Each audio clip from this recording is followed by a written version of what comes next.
Assalamualaikum warahmatullahi wabarakatuh. Kembali lagi di channel Portal Dimensi dan tentunya masih bersama saya Kang Selamat di sini. Kali ini Kang Selamat akan membawakan kisah yang berjudul Santet Siri Susur Pitu.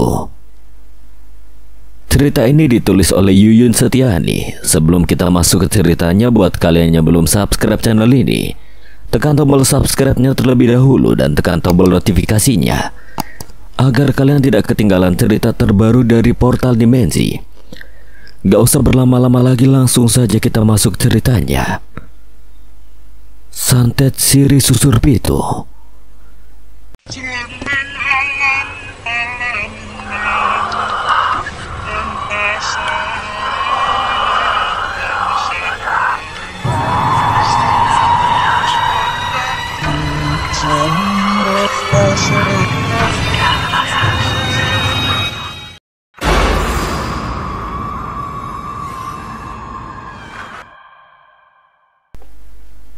Gunung yang gagah berdiri di hadapan 4 orang pemuda begitu tampak angkuh dengan segala misteri yang menyelimutinya. Terselubung tebalnya kabut dan disertai dinginnya angin menambah kesan misterius di mata 4 orang pemuda itu. Damar, Wibisono, Genta, dan Bayu adalah 4 pemuda yang ingin menjejakkan kaki mereka menampaki landainya tebing dan sudah siap bertarung dengan ganasnya area jalan saat pendakian nanti. Sebuah permintaan hati yang membawa 4 pemuda itu ke lereng Gunung Batungkur yang berada di sebuah pedalaman yang tidak jauh di daerah sebuah daratan Pulau Jawa. Bukan tanpa alasan mereka mendaki, tetapi karena mereka merasa penasaran akan legenda yang pernah mereka dengar dari cerita sebuah gunung yang konon terbilang gaib dan dipenuhi kisah mistis. Gunung ini tidak terlalu tinggi, Mar, tapi bikin penasaran aja. Lo tahu kan tentang mitos santet jahat yang pernah diceritakan warga di pedesaan kemarin? Kan ini cuma mengeksplor, Bay. Dan jujur gue heran gimana bisa gunung semegah ini gak pernah masuk berita atau didatangi para pendaki yang jelas tempat begini. Ini yang paling disukai mereka. Sesaat mereka terdiam, lalu satu persatu mereka mulai mengambil posisi untuk berjalan menapaki jalan di kaki gunung yang masih berupa jalan tanah merah yang lumayan licin berlumpur, mungkin bekas hujan deras kemarin malam. Sehari sebelum perjalanan, 4 pemuda itu singgah di desa yang berjarak sekitar 5 kilo dari batas hutan yang menuju ke lereng Gunung Batungkur. Mereka terlebih dahulu menemui juru kunci dengan tujuan meminta izin serta meminta petunjuk apa saja tentang pantangan yang tidak boleh dilakukan di saat pendakian nanti. Hari semakin menuju siang yang terik, tapi tidak dalam hutan di lereng gunung itu. Hawa masih terasa dingin menusuk tulang. Suasana hening sunyi di tempat itu tertutup oleh kabut yang masih lumayan tebal. Mereka berempat masih terus melangkah, tapi terlihat sangat hati-hati sekali. Gila bro, luar biasa tempat ini. Baru percaya kan sama cerita gue, Bay? Udah, kita jalan dulu aja, Bayu, Wibisono. Nanti kalau udah sampai badan gunung baru bisa santai. Ucapan Genta diikuti anggukan Damar di belakangnya. Jalan yang mereka lalui masih ditutupi rimbunnya semak belukar. Sesekali mereka bergantian memapas rimbunan itu dengan parang pendek demi bisa melewati jalan di hadapan mereka. Hampir setengah hari, 4 pemuda itu merayap melalui jalur yang semakin lama semakin menanjak. Genta kali ini berhenti dengan sedikit berjongkok dengan kedua tangan bertumpu pada lututnya. Bentar bro, kita off bentar aja, capek banget gue. Ketika temannya ikut berhenti, lalu mereka mencari tempat yang nyaman untuk rehat sejenak. Saat mereka masih beristirahat dan menikmati suara kicau burung hutan, tiba-tiba Bayu berseru sambil menunjuk sesuatu. Bro, lihat di bawah pohon besar itu. Semua mata tertuju pada titik yang ditunjuk Bayu. Mereka melihat ada tampah yang terbuat dari anyaman bambu yang telah berisikan begitu banyak sesajen di dalamnya. Wah, ini makanan besar bro. Genta memandang penuh hasrat ke arah tampah bambu yang terletak di bawah pohon besar itu. Jangan asal ambil, Gen. Wibisono menepis tangan Genta saat ingin mengambil satu buah pisang yang ada di tampah bambu itu. Emang kenapa? Kita nggak tahu itu punya siapa. Yaudah, kita ke sana lagi. Damar dan 3 temannya berpaling dari tempat di mana tampah bambu itu terletak. Tapi tanpa sepengetahuan mereka, Genta berbalik badan lalu dengan cepat menyambar satu buah pisang raja dan memasukkan ke dalam ranselnya. Perjalanan kembali dimulai saat itu matahari sudah terlihat redup dan langit mulai berwarna kemerahan. Tentu berbeda saat di dalam hutan belantara itu walaupun masih belum beranjak malam, tetapi keadaan hutan sudah mulai gelap perlahan. Berhenti, bro. Kenapa? Lu cium bau aneh nggak? Coba lu resapin gaya wangi daun sirih. Iya, Mar, bau sirih banget ini. Alah, paling juga di dekat sini ada pohon sirih. Ya bisa jadi apa yang lu bilang, Bay. Ted, tapi bentar. Mana Genta? Kok dari tadi gak kedengaran suaranya? Ucapan Wibisono mengalihkan pembicaraan, lalu mereka berbalik badan melihat barisan belakang, memastikan Genta yang sedari tadi hanya terdiam. Biasanya dia orang yang paling cerewet di antara 3 temannya. Tuh ada. Gen, lu jalan di tengah deh, biar gue di belakang soalnya gue mau pipis nih. Gue capek, bro, istirahat di sini aja ya. Ya udah, oke, siap-siap kita cari kayu buat perapian nanti malam. Di saat 3 temannya sibuk mempersiapkan tenda serta mencari kayu, Genta terlihat hanya duduk mematung dengan tatapan kosong seolah menerawang jauh entah kemana. Semua itu terjadi tanpa disadari oleh 3 temannya. Malam ini mereka berkumpul duduk di perapian. Sambil berbincang-bincang mereka menikmati hangatnya kopi dan semangkuk mie instan. Gen, lu gak makan? Lu bengong kenapa, Gen? Awas lu ntar mati kayak ayam nenek gue. Genta sedikit pun tidak ikut tertawa, bahkan tersenyum pun tidak. Wibisono yang berada di sampingnya kembali mencium aroma daun sirih yang sangat menyengat. Dengan perasaan mulai aneh, Wibisono kini memperhatikan wajah Genta. Gen, lu sakit apa masuk angin? Genta menggelengkan kepalanya lalu beranjak dari tempatnya menuju ke dalam tenda. Ayolah, bro, kita istirahat dulu. Besok kita lanjut jalan dengan badan bugar. Ketiganya ikut masuk ke dalam tenda. Saat di luar tenda sudah sepi, tapi sungguh aneh di luar nalar. Ada sosok yang duduk di depan perapian, sosok yang mirip dengan seorang wanita berpakaian lengkap seperti pendaki. Malam kian merangkak naik.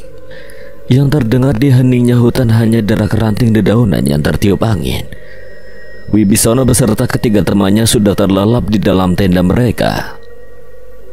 Mereka sudah terbuai di dalam mimpi masing-masing. Jauh di luar tenda ada bayangan yang berjalan dengan terseok-seok di gelapnya malam bila diamati dengan seksama. Bayangan itu berjalan seolah membawa sesuatu yang ditarik di belakangnya. Semakin lama semakin jelas kalau sosok itu adalah seorang manusia. Suara benda ditarik begitu jelas terdengar. Berat juga tubuh perempuan sundal ini. Sudah mati saja bikin repot orang. Orang itu meludahi sesuatu yang tidak lain adalah tubuh kaku seorang wanita dengan napas memburu. Si pembawa jasad itu terus masuk ke dalam hutanan gelap itu.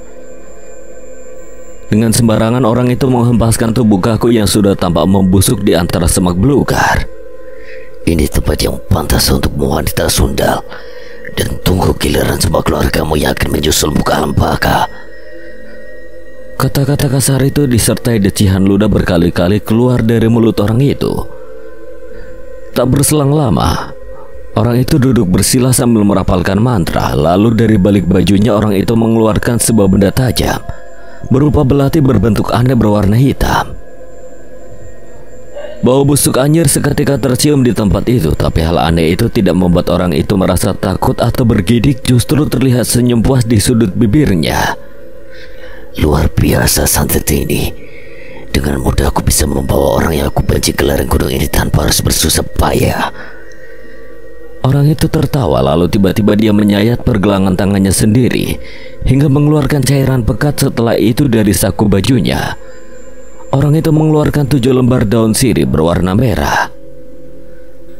Lagi-lagi orang itu tersenyum sambil mengoleskan cairan pekat lukanya ke setiap lembar daun sirih merah itu. Setelah selesai, orang itu sesekali melirik ke arah tenda di mana Wibisono serta teman-temannya sedang tertidur di dalamnya. Rupanya mereka sudah sampai ke tempat ini. Bagus.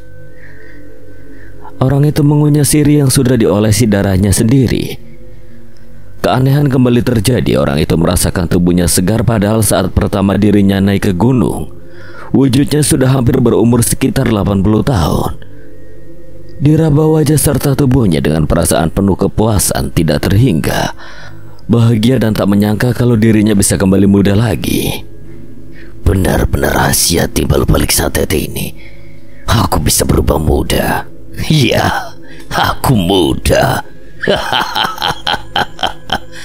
Satu keberuntungan bagiku setelah menemukan sobekan mantra dahsyat itu. Dengan tawa, orang itu kemudian berjalan menyusuri tebing dan meninggalkan sosok mayat yang sudah mulai membusuk di semak belukar itu.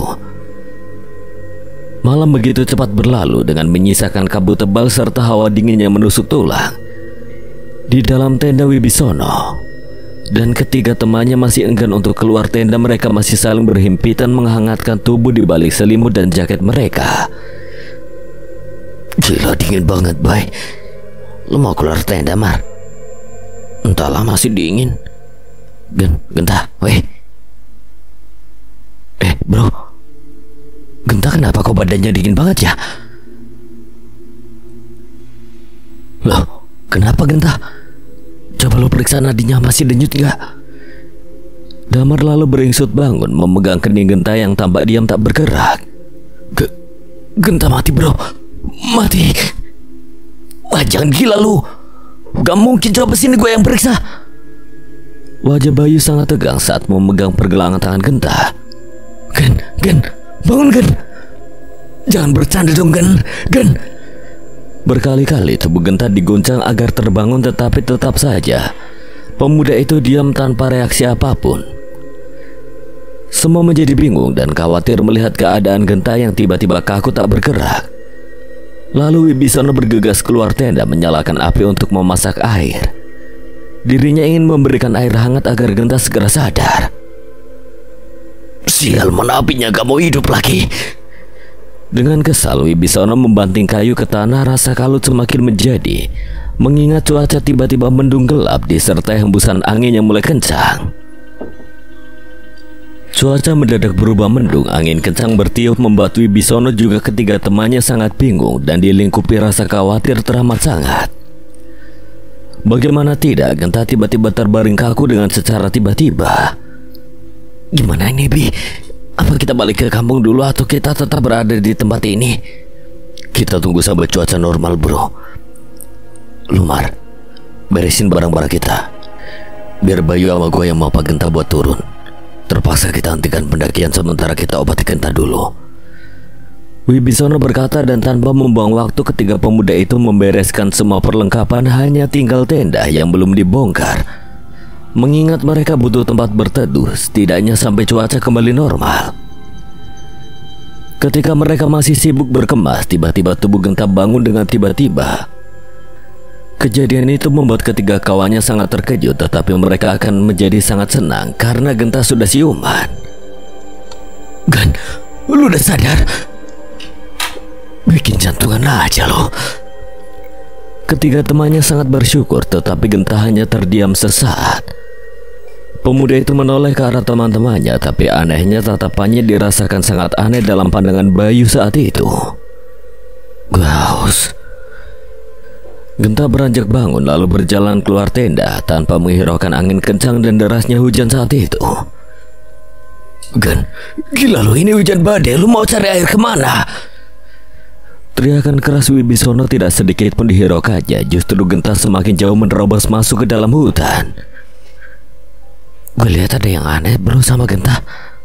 Maksud lo? Lu pikir dong, Genta itu biasanya paling ogah kemana-mana sendirian. Biasanya mau pipis saja minta temenin sama kita. Kau ini berani nekat cari air sendirian? Iya, bentar. Kalau mau minum kan bisa tadahin air hujan, bro. Dan kita kan bawa air mineral sisa kemarin. Kita tunggu aja sampai tuh anak balik ke tenda. Nanti kita omongin bareng-bareng walau gimana pun. Kita berangkat bersama, pulang juga bersama. Kok nanti, bro? Ayo sekarang, apa lu gak khawatir kalau ada apa-apa sama Genta? Kali ini Wibisono mengenakan jas hujan, lalu diikuti Damar juga Bayu yang kemudian menyusul Genta yang sedang mencari air. Hujan sangat deras disertai angin kencang. Suasana lereng Gunung Batungkur sangat pekat tertutup kabut saat ini. Dengan sangat hati-hati, 3 pemuda itu melangkah masuk ke dalam rimbunnya hutan. Jalan licin berbatu membuat mereka harus sangat hati-hati dalam langkah. Genta udah dapat air belum? Teriakan Wibisono secara bergantian dengan kedua temannya seolah tertelan oleh suara deru derasnya hujan. Ketiganya menghindar saat melihat ada sebatang pohon yang berderak tumbang tak jauh dari mereka. Bro, kemana kita Sri Genta? Bahaya kalau kita terus masuk ke dalam hutan. Gue gak tahu, Bay. Apa kita balik ke tenda? Benar kata lo, bahaya kalau kita nekat. Apa itu, bro? Bro, cepat mari. Wibisono dengan sekuat tenaga menarik lengan kedua temannya yang berada di depan jalan yang ditutupi semak belukar. Mayat. Tapi itu Genta. Ketiganya terpekik keras bercampur rasa jijik saat melihat ada seseorang yang sedang menyantap sesuatu di dalam rimbunnya semak belukar. Gila, Genta makan apa itu? Mereka berlari menghampirinya. Genta yang dengan posisi duduk, sementara di hadapan Genta ada tubuh kaku mayat yang sudah membusuk. Genta dengan lahap mencabik-cabik isi perut mayat itu seperti orang kelaparan. Dan lu sadar apa yang lu makan? Damar menendang tangan Genta yang masih memegang isi perut mayat itu, tapi seolah tak terima, Genta menoleh dengan wajah marah dan... Jangan ganggu aku. Aku lapar. Suara Genta terdengar seperti serigala lapar. Kembali pemuda itu melahap potongan-potongan isi perut mayat itu. Bawa paksa Genta, Bi. Kita harus paksa dia biar ikut ke tenda.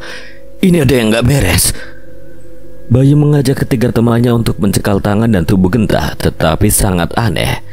Belum sempat ketiganya melakukan hal itu, Genta dengan cepat berlari pergi masuk ke dalam hutan, lalu lenyap di telan pekatnya kabut.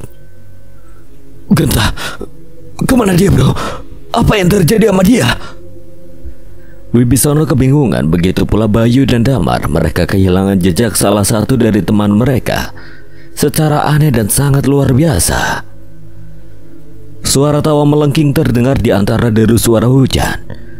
Wibisono, Bayu dan Damar segera mendekatkan tubuh mereka satu sama lain karena takut akan ada sesuatu yang terjadi lagi di luar kendali mereka.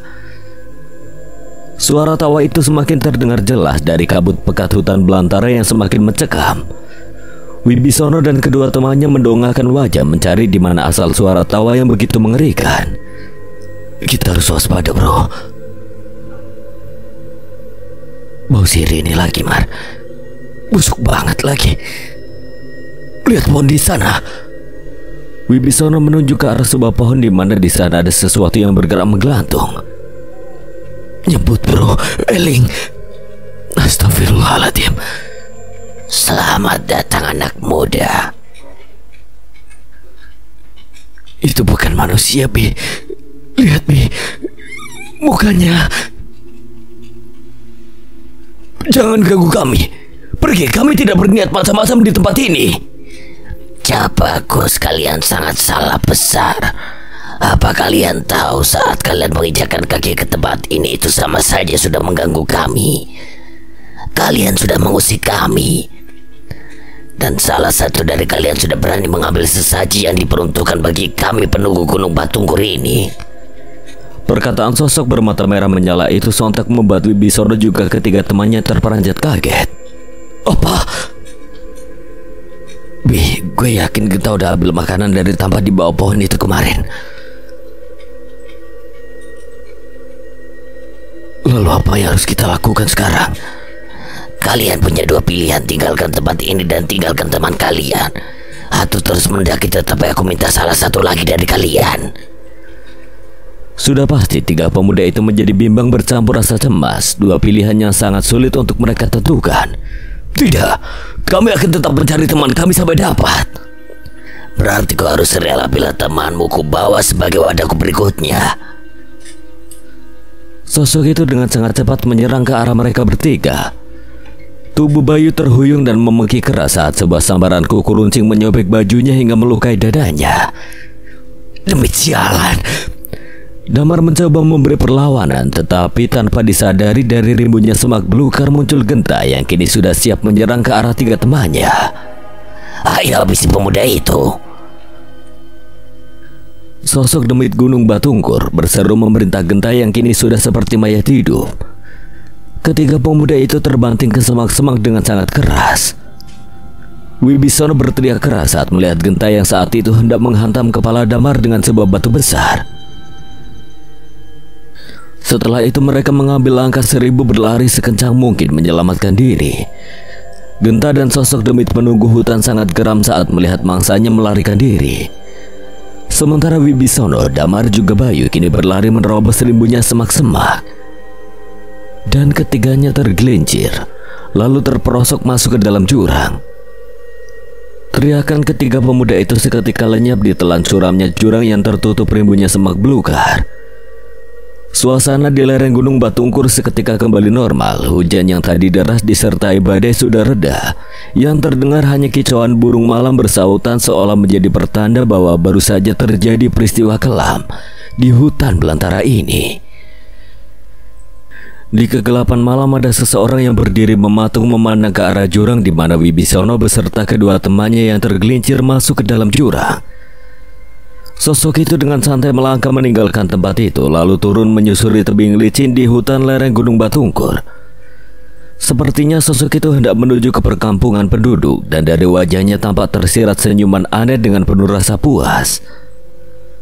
Lama sekali sosok yang tak lain adalah Genta berjalan di tepi hutan dan terlihat pada menit berikutnya Genta melesat terbang menuju ke desa di kaki Gunung Batungkur berada. Tepat di ujung desa ada sebuah warung yang masih tampak buka pada malam hari. Genta dengan berjalan menuju ke arah warung itu. Di dalam warung ada penjaga yang merupakan sepasang suami istri. Mau pesen apa, Le? Genta sesaat terdiam lalu menuju ke arah bekas gelas kopi yang terletak di atas meja warung. Tole mau kopi. Genta mengangguk lalu duduk di bangku kayu.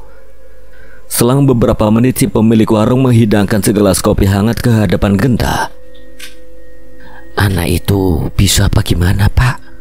Kok ditanya diam saja? Mungkin dia bisu, Bu. Sudahlah kita layani saja.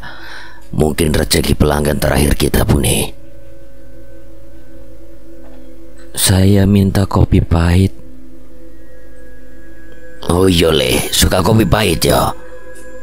Seperti orang kehausan, Genta langsung menengguk kopi panas di gelas hingga tandas.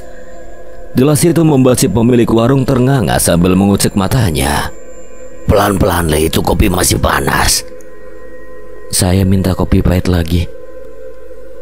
Sampai 7 kali kejadian itu berlangsung hingga membuat sepasang suami istri pemilik warung menjadi merinding seketika itu juga. Pak, kayaknya ada yang tidak beres. Ayo kita tutup warung saja, Bunda takut, Pak. Saat pemilik warung yang terburu-buru hendak menutup warung dagangannya tiba-tiba Genta dengan keras memukul papan penutup warung dan suara gebrakan itu membuat si pemilik warung kaget bukan main. Buka, buka. Suara parau terdengar membuat kedua pemilik warung itu gemetar ketakutan. Pak, Bunda takut, Pak. Gusti Allah lindungi hamba ya Allah. Kali ini suara keras terdengar dari atas atap warung. Dengan ketakutan pemilik warung berlari ke dapur dan bersembunyi di bawah kolong meja dapur. Saat itulah dari atas atap yang jebol turun melayang sosok Genta yang kini sudah berwujud seperti mayat hidup. Dengan terseok-seok, sosok Genta menoleh ke sana kemari mencari keberadaan sepasang suami istri yang saat ini sedang bersembunyi di bawah meja dapur. Saat Genta berjalan menuju ke ruang depan, di saat itulah sepasang suami istri itu melarikan diri lewat pintu belakang. Keduanya berlari ketakutan, menerobos kegelapan lalu menuju sebuah rumah yang berada tak jauh dari tempat mereka. Pemilik warung dengan ketakutan menggedor pintu rumah yang dipanggil dengan sebutan Mbah. Pintu terbuka, tanpa menunggu dipersilakan masuk, sepasang suami istri itu langsung menghambur masuk ke dalam. "Ono apa Sriwarti?" tanya orang tua yang berdiri keheranan memandang keduanya yang seperti dikejar setan. Si orang tua segera menutup pintu rumahnya, sementara sepasang suami istri itu dengan napas tersengal-sengal kini duduk di balai bambu. "Ono apa kowe wong kaya diuber demit wae?" Nganu Mbah, tadi di warung kami kedatangan demit Mbah. Minum kopi pahit sampai 7 kali. "Demit? Piye ceritane Wardi?" Belum sempat Wardi menjawab, terdengar dari kejauhan suara raungan marah yang berasal dari warung di ujung jalan. Iku Mbah, iku demite." Orang tua itu menajamkan pendengarannya, seperti mengenali suara itu. Demit gunung pasti ada yang sudah mengusik ketenangannya. Demit perewangan sudah murka rupanya. "Bagaimana ini Mbah? Kami takut pulang." Buka pintu, aku luwe. Kalian diam dan bacalah doa-doa." Si orang tua itu kemudian duduk bersila di atas lantai tanah rumahnya. "Pergi jauh. Pergilah kembali ke gunung, kembalilah ke asalmu." Si orang tua berbicara sambil membaca ayat suci Al-Quran. "Tidak, aku lapar. Tidak ada makanan apapun di sini. Kami tidak mengusirmu. Kami tidak meminta kedatanganmu ke tempat ini." Si orang tua menarik napas panjang, lalu tangannya menepak tanah sangat keras. Di luar rumah ada suara mengeluh seperti menahan rasa sakit. Suasana mendadak hening, tapi tiba-tiba pintu depan terpental menghempas keras hingga pintu itu terbanting ke hadapan si orang tua yang masih duduk bersila. Mata si orang tua menatap tajam ke arah sosok Genta yang sudah seperti mayat hidup. Dengan terseok-seok mengerang, sosok Genta mulai mendekat ke arah mereka bertiga. Si orang tua langsung berdiri menghadang Genta yang sudah bersiap menyerang ke arahnya. Pukulan tenaga dalam yang dilancarkan si orang tua tepat menghantam dada Genta hingga tersungkur ke tanah. Genta tertawa lalu bangkit kembali bergerak dengan napas memburu seolah mengincar mangsa di depannya. "Kue bukannya teman dari 4 pemuda yang kemarin mendaki ke Gunung Batunggur? Mereka sudah mampus, orang tua bodoh." Sosok Genta kali ini berlaku sangat aneh. Dari tangannya yang keluar kuku-kuku runcing berwarna merah, lalu dari tubuhnya keluar bau amis bercampur bau daun sirih yang sangat menyengat. Genta menyerang si orang tua dengan sangat ganas dan membuat kakek tua itu kelabakan saat itu. Tetapi si orang tua dengan cepat menghindar. "Allahu Akbar." Genta terpental keras hingga menghantam dinding hingga jebol. "Sriwarti, ayo lari cepat." "Lalu Simbah bagaimana? Sudah cepat lari." Orang tua itu berseru keras meminta si pemilik warung itu segera lari lewat pintu belakang. Dengan pikiran bingung, sepasang suami istri itu menghambur berlari menuju ke belakang rumah. Terdengar keduanya berteriak meminta tolong berkali-kali agar didengar oleh warga desa lainnya.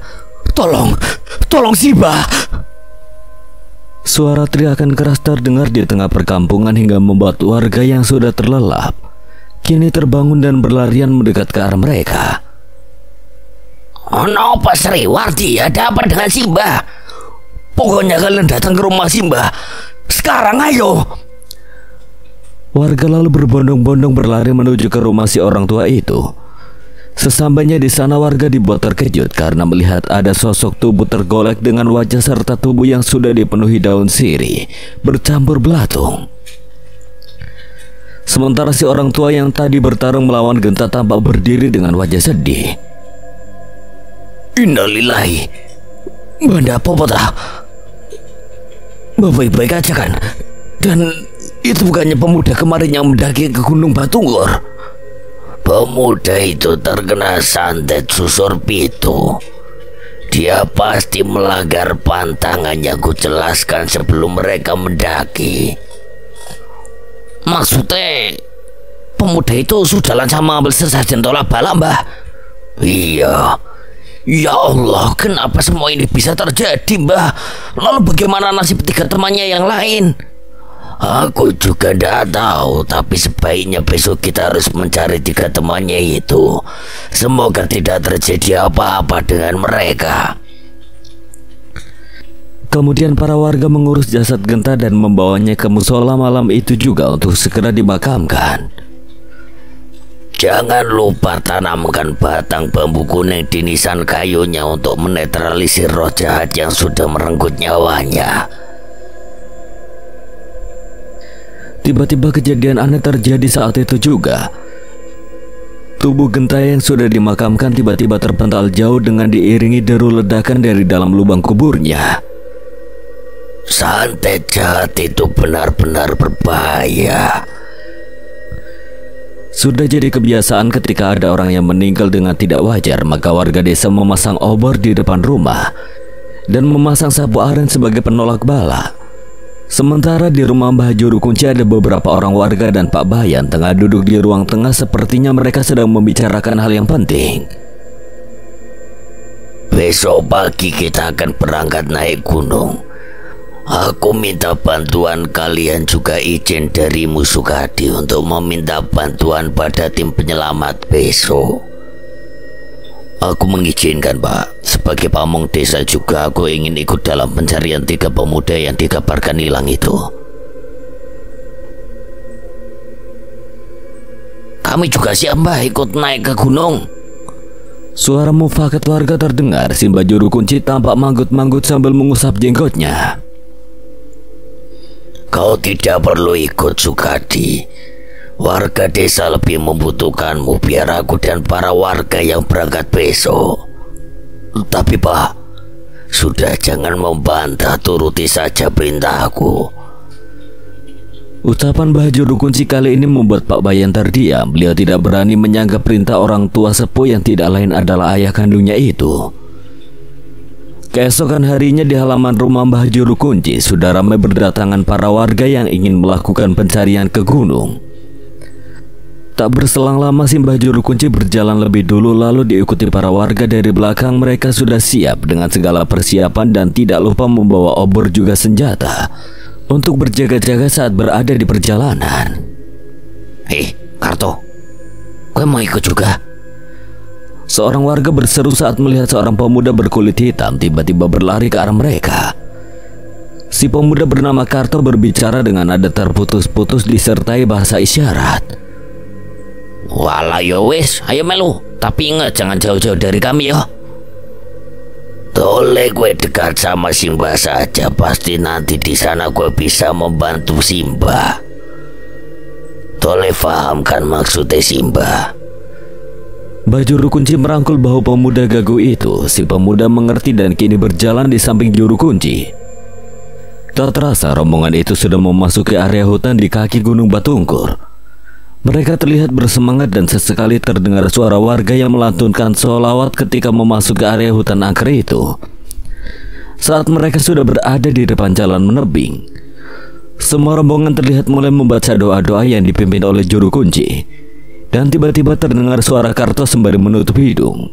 Para warga dan Juru Kunci menoleh ke arah pemuda gagu itu dengan penuh arti. Bau daun sirih ini sebab bertanda kalau 3 pemuda itu masih hidup. Semoga saja Mbah 3 pemuda itu selamat ya. Lalu mereka dengan berhati-hati mulai berjalan, menapaki jalan terjal hingga tidak terasa mereka sudah berada setengah perjalanan di lereng Gunung Batunggur.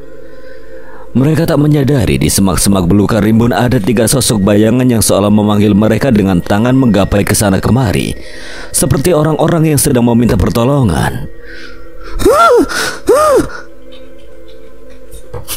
Juru Kunci melihat ke arah semak belukar yang berada di atas tebing, tetapi tidak ada apapun yang tampak oleh mata. Selain itu Karto terdiam, tetapi saat mereka sudah semakin masuk ke dalam hutan, tiba-tiba ada angin yang menerpa disertai bau sirih yang sangat menyengat.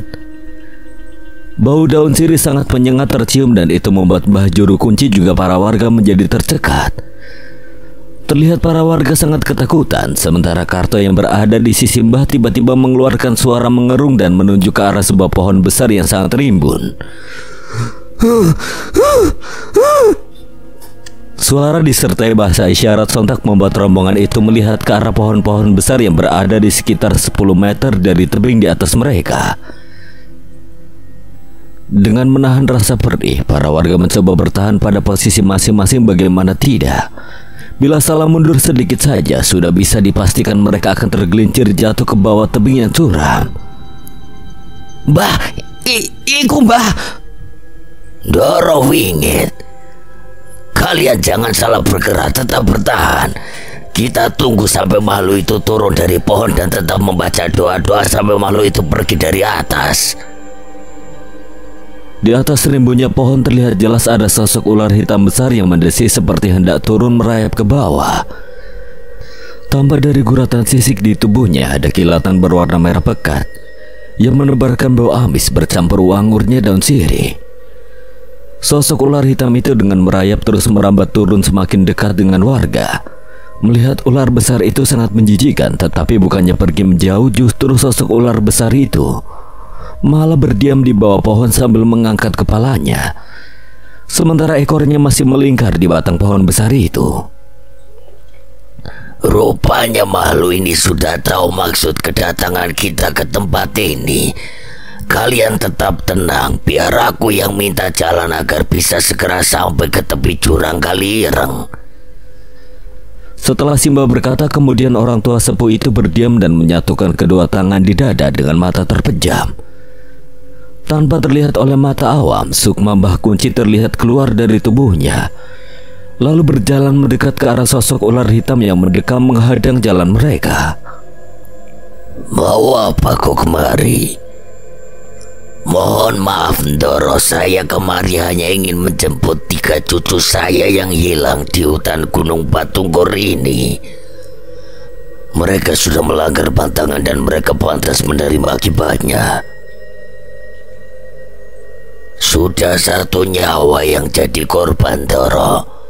Haruskah 3 pemuda tak bersalah ikut menanggung akibatnya atas perbuatan yang tidak mereka lakukan? Itu bukan wewenangku. Aku hanya menjalankan tugas untuk menghadang kalian sampai tiba malam Selasa Kliwon. Saat para pemuja santet Ciri Susur Pitu memberikan tumbal persembahan pada Yang Mulia Dewi Batara Kolo. Sosok ular itu mengeram dan tanpa diduga ular besar itu mengibaskan ekornya dan menghantam sukma Mbah Kunci. Tubuh Mbah Kunci tampak berkeringat, wajahnya memerah bak terpanggang api. Karto yang berada tepat di sisi Mbah Kunci dengan sikap menopang tubuh orang tua sepuh yang kini tengah siap bertarung melawan sosok siluman ular danyang hutan. Tubuh Mbah Kunci gemetar dengan kaku. Para warga tidak menyadari kalau sesungguhnya sukma Mbah Kunci sedang keluar dari raganya dan saat ini tengah berhadapan dengan sosok ular hitam danyang Gunung Batunggur. Hanya pemuda Gagu Karto yang menyadari itu. Pemuda itu tiba-tiba seperti terbawa ke masa lalu, di mana saat itu dirinya masih bisa berbicara dan masih hidup dengan normal. Kang Mas, sakit. Erangan serta rintihan terdengar dari mulut seorang wanita yang saat itu tergeletak di atas balai bambu. Tanya Kinasih, sabar sebentar lagi Mbah Kunci datang, ujar seorang laki-laki, tampaknya tidak lain adalah Karto. Tapi Kang, kepalaku sakit, tubuhku lemas. Aku sudah tidak kuat lagi, Kang. Dok, bangun Dok. Dok, kenapa diam saja kamu Dok? Karto dengan berteriak histeris memeluk tubuh Kinasih yang kini sudah kaku. Bukan itu saja, bau daun sirih tercium menyengat di hidung dan saat itu juga tiba-tiba tubuh kaku Kinasih bergetar hebat. Lalu tanpa tertahan oleh Karto melesat terbang melalui atap yang terjebol paksa. Kinasih! Karto berteriak meminta tolong sekuat-kuatnya, tapi semua usahanya nihil karena mereka berdua jauh dari rumah penduduk desa lainnya. Setan keparat! Karto berlari menerjang sosok bayangan seseorang yang berdiri di ambang pintu rumah Kinasi. Karto menghantam udara kosong, lalu tubuh pemuda itu tersungkur jatuh. Tetapi belum lagi hilang rasa sakit dan luka hatinya. Karto sangat jelas melihat ada 3 orang pemuda gagah yang berdiri mematung di remang cahaya malam. Kalian, tunggu, jangan pergi! Karto berusaha bangkit lalu mengejar 3 sosok pemuda yang berjalan menjauh darinya. Ikuti kami, Mas Karto. Salah seorang pemuda berkata lalu tersenyum dingin ke arah Karto yang gelagapan berlari. Wibisono, Damar, Bayu, kalian masih hidup? Karto dengan lantang berteriak memanggil 3 pemuda yang tidak lain adalah para pendaki yang hilang 3 hari lalu. Kowe tidak gagu, Karto, tidak bisu.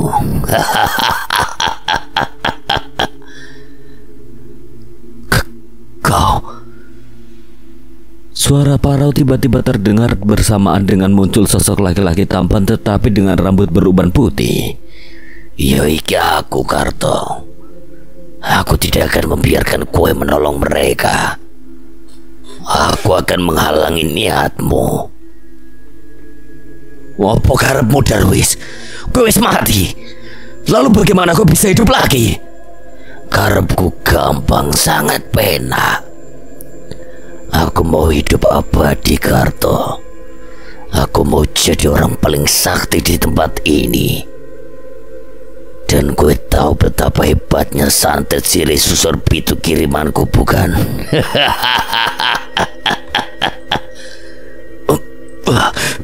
Bau bangkai. Karto menutup hidung menahan rasa mual. Dan gue tahu, Karto, Mbah Kunci sekarang sedang kewalahan menghadapi junjunganku. Manusia biadab. Berarti hilangnya Kinasi dan kematian Genta ada hubungannya denganmu. Betul sekali, dan sebentar lagi 3 pendaki itu akan jadi penghuni lereng Batungkur, Karto. Dan aku akan semakin sakti. Gusti Allah, tolonglah hamba. Yakinkan hamba kalau semua ini tidak nyata. Ini ilusi, hanya ilusi. Mbah Kunci sadar, Mbah. Karto yang teringat kalau dirinya masih berada di hutan lereng Batungkur merasa aneh. Karena di saat itu dirinya hanya tinggal seorang diri. Mbah Kunci dan para warga tidak terlihat berada di dekatnya. Rupanya Darwis membawa aku ke alam siluman. Tapi kenapa Darwis, sosok alim yang dekat tekun beribadah, sekarang menjadi pengikut iblis? Karto sangat kebingungan saat itu. Dengan perasaan bercampur aduk, pemuda itu terus mencari keberadaan para warga dan Mbah Kunci yang lenyap begitu saja. Karto melihat ke semua arah di kegelapan di mana tadi dirinya masih bersama para warga serta Mbah Kunci, tetapi kali ini Karto tinggal seorang diri di tempat yang sangat asing baginya, dan di hadapannya ada seorang manusia dengan wujud yang sangat menjijikkan dipandang mata. Pemuda berkulit hitam itu terus membaca doa-doa dan berusaha untuk kembali ke alam manusia. Tetapi sosok Darwis seolah menghalangi usaha Karto. Kali ini sosok Darwis mendekati Karto yang masih berdiri. Bau busuk bangkai semakin menyengat tercium di hidungnya. Seringai dan tawa kekehan keluar dari mulut Darwis yang tiba-tiba berubah wujud menjadi seperti monster, dengan lidah terjulur dan kulit wajahnya yang mengeluarkan sisik kebiruan seperti sisik ular. Pergi gue, menjauh dariku, bentak Karto saat melihat sosok Darwis yang kian mendekat ke arahnya. Kali ini tangan sosok itu yang tiba-tiba berubah. Kedua tangan Darwis putus lalu merapat, dan saat itulah Darwis benar-benar berubah menjadi seekor ular. Astagfirullah, ya Allah, makhluk apa ini? Aku harus pergi dari sini. Duh Gusti, tolong hambamu ya Allah. Karto mencoba berlari menjauh, tapi tubuhnya tiba-tiba kaku, tidak bisa digerakkan sama sekali. Karto tersungkur jatuh ke tanah. Melihat Karto yang sudah tidak berdaya, sosok ular jelmaan Darwis merayap mendesis dan perlahan melilit tubuh pemuda itu. Karto tidak bisa berbuat apa-apa, matanya melotot, tubuhnya berkeringat karena menahan aroma busuk bangkai yang berasal dari tubuh ular jelmaan itu. Dan pada menit berikutnya, ketika nyawa pemuda itu sudah berada di ujung tanduk, entah mengapa sosok ular itu tiba-tiba melepaskan lilitannya, kemudian menggeliat menggelepar kesakitan. Karto yang merasakan tubuhnya kembali normal tidak membuang waktu lagi. Segera pemuda itu berdiri dan berlari menjauh menerobos kegelapan malam. Semakin jauh Karto berlari, semakin bingung pula perasaannya kali ini. Pemuda itu masuk ke dalam sebuah padang ilalang yang tertutup kabut, suasana sepi hening, seperti berada di sebuah dataran tandus. Di mana ini? Apa itu? Itu Mbah Juru Kunci. Mbah! Ini aku, Mbah! Karto berteriak memanggil sosok Mbah Juru Kunci yang terlihat berada jauh di tengah padang ilalang, tetapi seolah Mbah Juru Kunci tidak mendengar suara panggilannya. Belum hilang rasa terkejutnya, dari kegelapan kabut muncul 3 sosok bayangan yang kali ini tampak jelas di mata Karto. Mas Karto, tolong kami. Tolong kami, masih hidup, Mas. Kaliankah itu? Karto yang mendengar itu tanpa buang waktu dengan napas memburu berlari mendekati 3 sosok pemuda yang tidak lain adalah Wibisono, Damar, dan Bayu.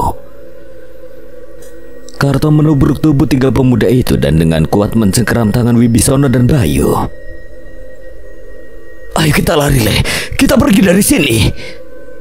Mas, tubuh kami masih tertinggal di sana. Mbah Juru Kunci, Mas, bantu dia. Bagaimana caranya aku bisa membantu Mbah Juru Kunci? Aku lemah, tidak punya kekuatan apapun. Tepas sakar siri ruas pitu di sana, Mas. Di sana banyak sukma yang terikat. Wibisono berkata seraya menyerahkan sebuah belati berwarna keperakan pada Karto. Karto mengamati belati yang kini sudah berada di tangannya, tapi baru saja dirinya berpaling dari 3 pemuda itu. Sekejap mata Wibisono beserta kedua temannya sudah lenyap dari pandangan matanya. Kau harus mati, Karto. Ular jelmaan Darwis tanpa terduga melesat menyerang Karto secara tiba-tiba. Karto melangkah mundur menjauh dari sosok ular jadi-jadian di hadapannya. Tubuhnya sudah basah oleh keringat dingin, tidak tentu arah. Karto terus mengambil langkah mundur sampai pada titik berikutnya. Karto terpatri mati langkah karena tepat di belakangnya ada jurang yang berkabut hitam yang menganga. Duh Gusti, kepiye ya Allah ya Rabb, tolong hamba ya Allah. Bibir Karto bergetar karena rasa takutnya yang kian merajai pikirannya. Dia dihadapkan dengan 2 pilihan antara memilih terjun atau siap dimangsa oleh ular jelmaan Darwis di hadapannya. Karto, bagaimana sudah menyerahku sekarang? Tidak, aku belum mau mati. Pergi kowe. Karto mengelak saat ekor ular jelmaan Darwis menyabet keras ke arahnya. Kowe benar-benar membuat habis kesabaranku, Karto. Lagi dan lagi ekor ular jelmaan itu menyerang dengan liar ke tubuh Karto hingga pada akhirnya Karto terjerembab jatuh tersungkur tepat di bibir jurang. Tubuhnya terkapar dengan ekor ular yang menahan di lehernya. Sekuat tenaga Karto mencoba bertahan, dan di saat kepalanya menoleh ke dasar jurang yang gelap, sayup-sayup Karto mendengar ada suara riuh yang memanggil namanya. Kang Mas, bangun Kang Mas, lawan dia sekarang Kang. Kinase,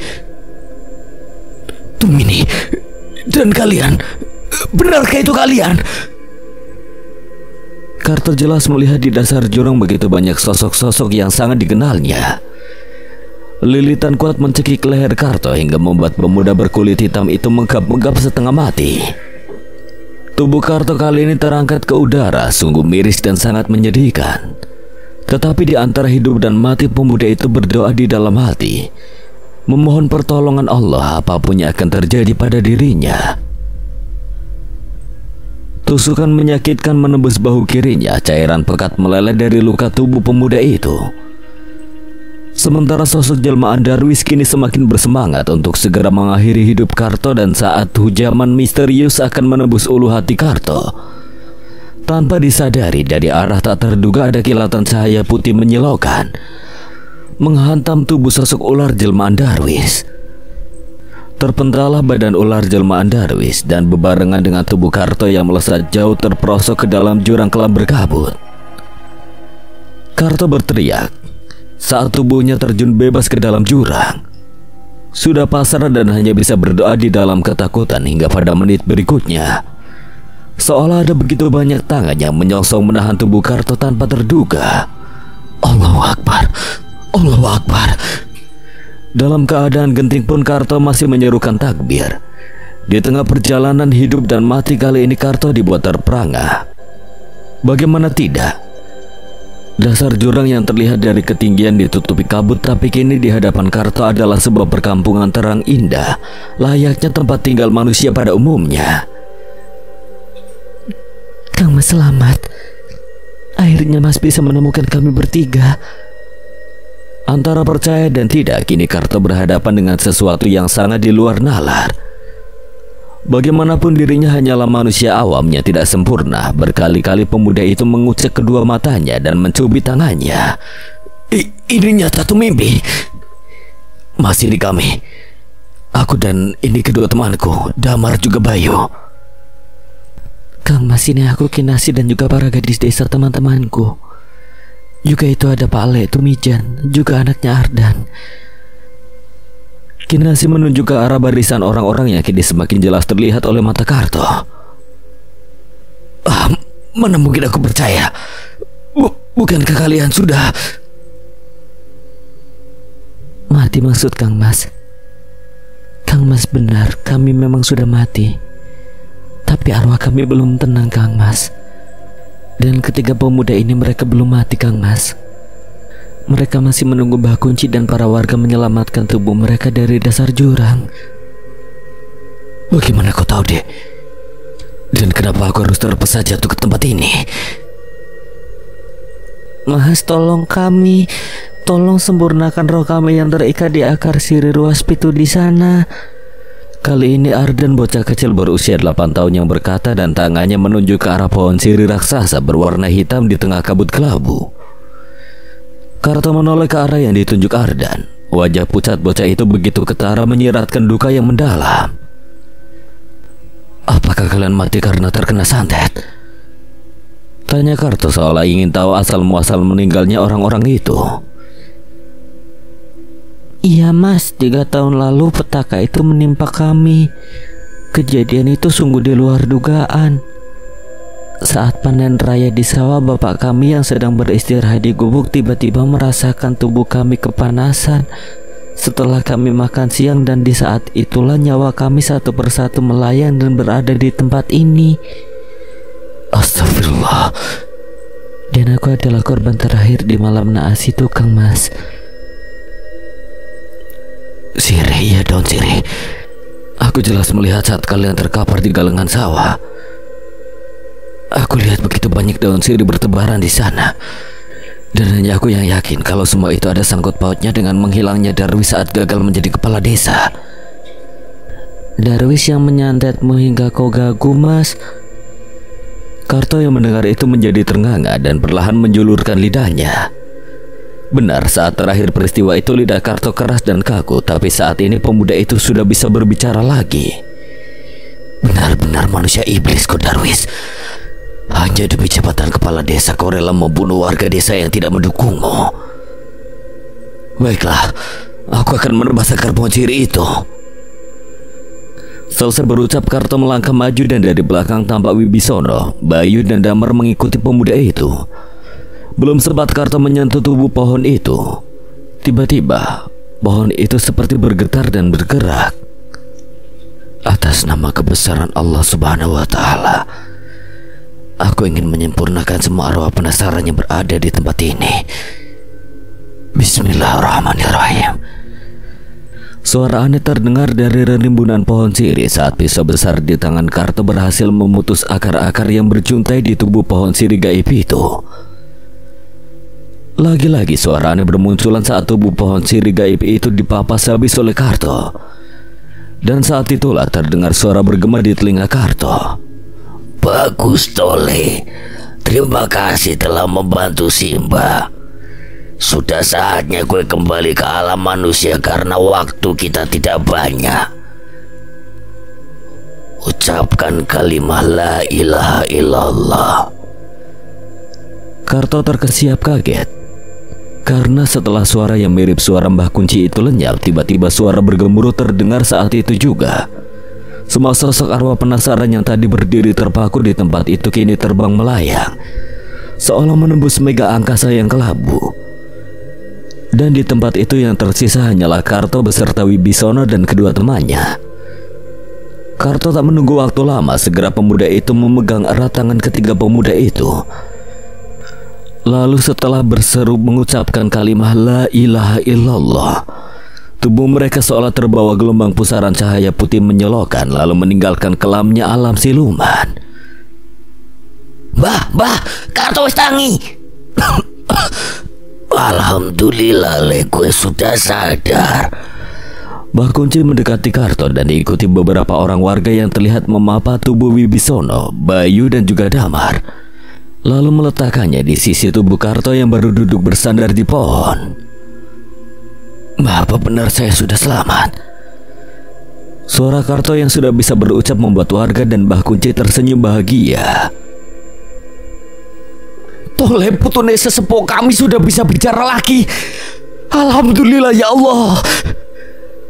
Kata-kata itu yang terucap dari mulut para warga yang merasa bersyukur atas kesembuhan Karto. Belum sempat di situ, kebahagiaan warga serta Mbah Kunci kini bertambah saat melihat Wibisono serta kedua temannya sudah perlahan siuman dan sadar. Kalian sudah sadar semua Tole. Ayo kita sujud syukur kehadirat Allah atas kejadian yang Gusti Allah tunjukkan pada kita. Alhamdulillah. Semuanya bersujud syukur atas segala pertolongan yang telah Allah Subhanahu wa Ta'ala berikan. Tak ingin berlama-lama di lereng Gunung Batungkur, mereka saat itu juga bergerak turun gunung dan membawa tubuh Wibisono juga kawannya yang masih lemah dengan memapahnya. Sepeninggal rombongan itu, suasana lereng Gunung Batungkur kembali hening dan sunyi. Tempat yang tadi terang dan cerah kini secara gaib mulai tertutup kabut misterius yang berwarna hitam pekat, disertai menyeruaknya bau daun sirih di tempat itu. Lalu dari kegelapan muncul begitu banyak pohon daun sirih yang tiba-tiba tumbuh memenuhi area lereng Batungkur. Sungguh kejadian aneh di luar nalar. Dari pekatnya kabut terdengar suara desisan ular yang bersamaan dengan munculnya beberapa orang wanita cantik berbadan ular. Tampak menari dengan liarnya, dan tepat di hadapan mereka ada seseorang yang terlihat begitu tersiksa. Karena setiap gerakan tarian wanita berbadan ular adalah sabetan sabuk tajam yang membuat orang itu berteriak kesakitan. Rasakan ini Darwis. Sekian. Dan terima kasih buat Yuyun Setiani yang telah mengizinkan saya membawakan ceritanya. Apabila ada kesalahan atau kekurangan, Kang Selamat memohon maaf sebesar-besarnya. Dan akhir kata, Kang Selamat pamit undur diri. Wassalamualaikum warahmatullahi wabarakatuh. Sampai berjumpa lagi.